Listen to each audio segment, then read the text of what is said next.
Coach, as we bring you in. The future for you starts tomorrow, but first we do have to talk about the past and the Draymond Green suspension following the incident with Domas Sabonis. First takeaway, what did you think of what the league did in terms of kind of a double punishment for Draymond Green? Yeah, it was surprising and disappointing, but given that this is the playoffs, we got to move on. We're not going to sit here and worry about anything, and I'm definitely not going to, sit here and pour my feelings out to you on the radio. We're just moving on. So it is what it is. We got to get ready and go win a game tomorrow. How much did the preparation for everything change? You mentioned being surprised by it. It obviously broke late last night. You're spending yesterday thinking of Game 3 one way, and then you have to immediately start thinking about Game 3 another way. How much of that has been just a factor, and how have you kind of handled that today with the team? Yeah, there's only one way to do that, and that's just focus on the game itself and look at what adjustments we need to make and, what lineups we're going to play and who fits with whom and all of that stuff. And like I said, you don't have much time to worry about anything else. So you just, we had our coaches meeting this morning and figured out our plan and then addressed the team after that. And we're ready to roll. When you did address the team, was Draymond Green there and a part of it? And if so, what was the interaction like between Draymond and the team as it pertains to the aftermath of, where they are from Game 2 and going into Game 3? Yeah, Draymond was there. It's not, the suspension only is for the game itself. So he's allowed to practice. So he practiced with us and addressed the team and was part of our film session and our walkthrough and everything. So, everybody is, on board. And look, this happened, and you just move forward. When you say Draymond addressed the team, you may want to keep that private, but what is the tone of that? I got to ask you at the very least. Yeah, and I will keep it private, but I'll just tell you, in general, he's one of our leaders, and it's just, hey, here's what we got to do. It's just that kind of stuff. Before we get into Game 3, and we've got a ton of questions, I just want to ask you in a vacuum about the league adjudicating an incident and then basing the punishment on what had happened 7 years prior to that. Have you ever seen anything like that happen? And what do you think about that in terms of a precedent-setting move by the league office? Yeah, it is unusual, but again, it's not something that I want to dwell on and worry about. So and there's nothing we can do about it. I think that's the main thing. And when these types of things happen, you just realize, you can't really control anything. So you just get your team ready and you go play. Coach, we had Tom Izzo on in the last half hour, and he had said in his dealings with Draymond, obviously, and knowing him as well as he does, that he probably feels like he let the team down. Is that a safe assumption, or is it more just about pushing forward? It's more about pushing forward, and I love he's the best. We've become really close over the years, and he was one of the first people I called after I got this job just to ask him about Draymond, and so we've stayed in close touch over the years. And Tom is the best. I know he's still a confidant and a mentor for Draymond, and I'm sure he's been helpful through this process. And he was singing your praises, too, in case you needed to pick me up. Coach Izzo is a Coach Kerr fan. So he was locked in on your series. Yeah, we can send you a copy of the interview if you need a little pick-me-up, because he's locked in, Dub Nation, and all the rest of it. Before we get into the minutia of Game 3, let's take a look at the problems in Games 1 and 2, Coach, in terms of the physicality. How do you get your team without Draymond Green to match the physicality that Sacramento brought in those first two games? I think the biggest thing is just boxing out. We got beat on the offensive glass, and I'm not as worried about the turnovers because I think most of the turnovers were unforced.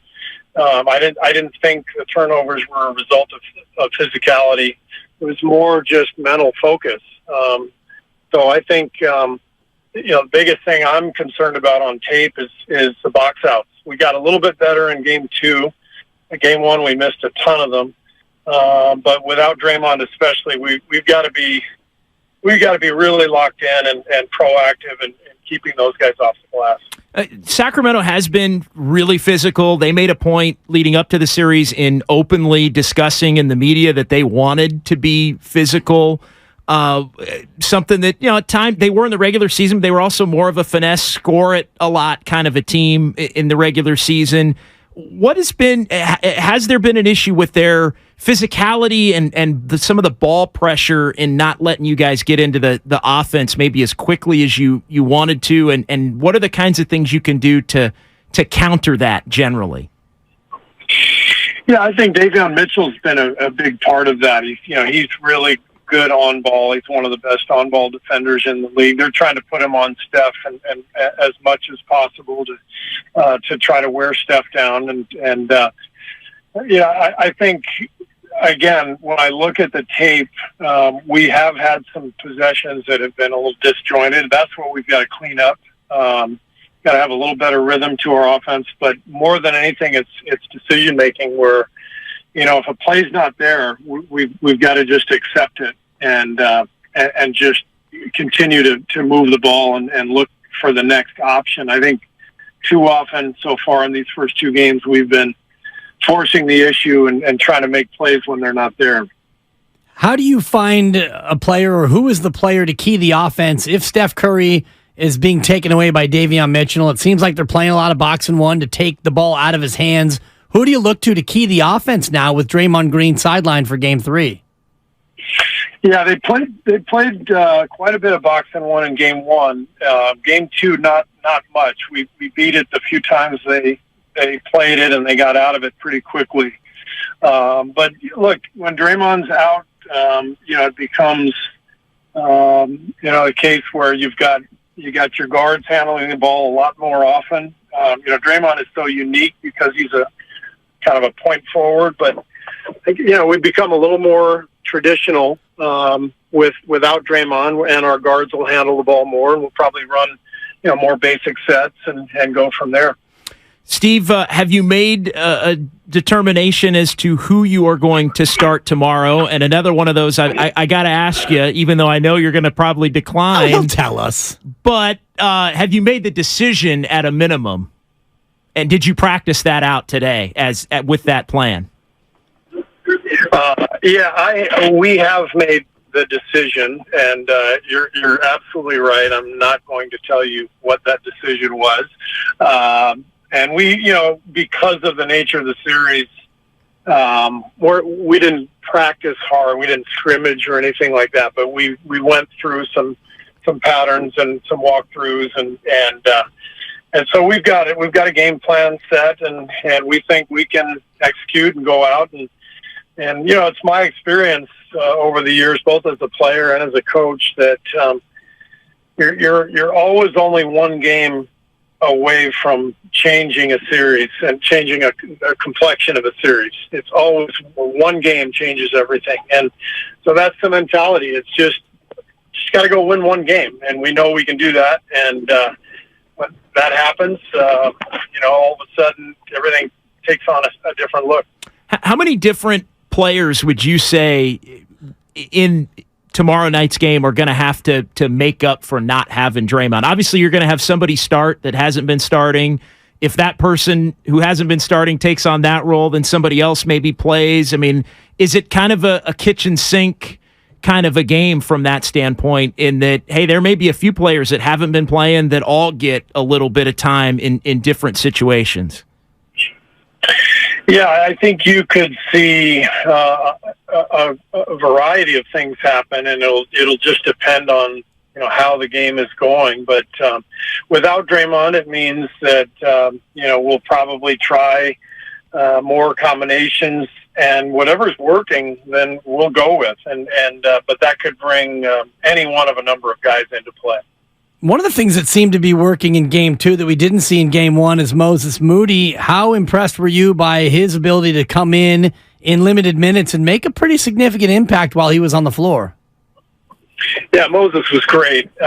He just looked like he belonged out there with the offensive rebounding, the defense, the recognition of what was happening, the confidence.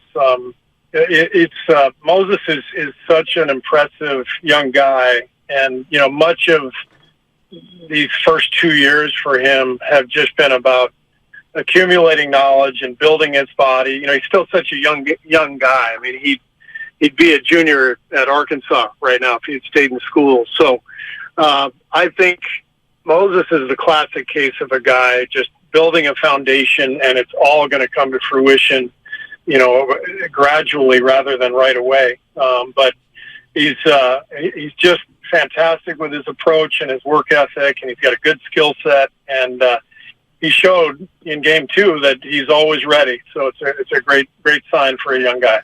Steve, I want to ask you about Jonathan Kuminga. Rough go at the beginning of the second quarter on Monday night in Game 2. You didn't go back to him in the second half.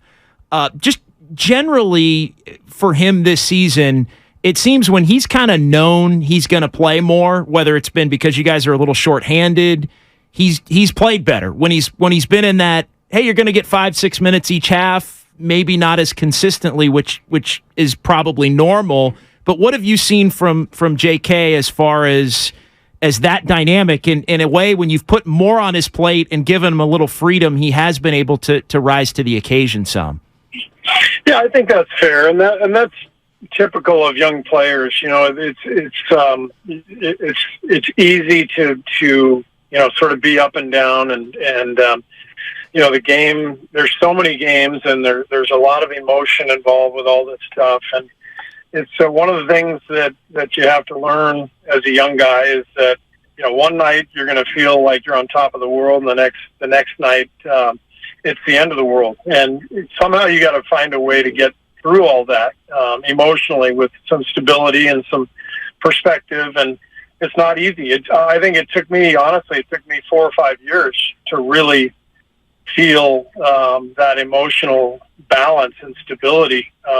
And I was in college for 5 years, so this is a hard gig. There's a lot of pressure, and things are happening quickly, and so there's definitely a lot of that happens. And as far as JK is concerned, he's just got to stay ready because he's come a long way. He's had some big games for us this year, and we're going to need it.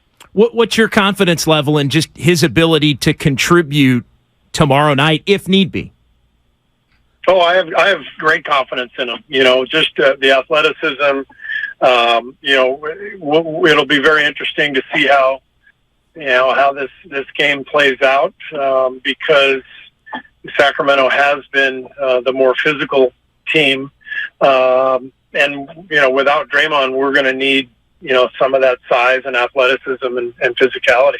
Warriors head coach Steve Kerr here on 95.7 The Game. To that end, Kevon Looney's put in a yeoman's effort down low against Sabonis, but he got into foul trouble. If that comes up again, does JaMychal Green maybe get a turn? And how do you try to slow down Sabonis in the interior as physical as he's been?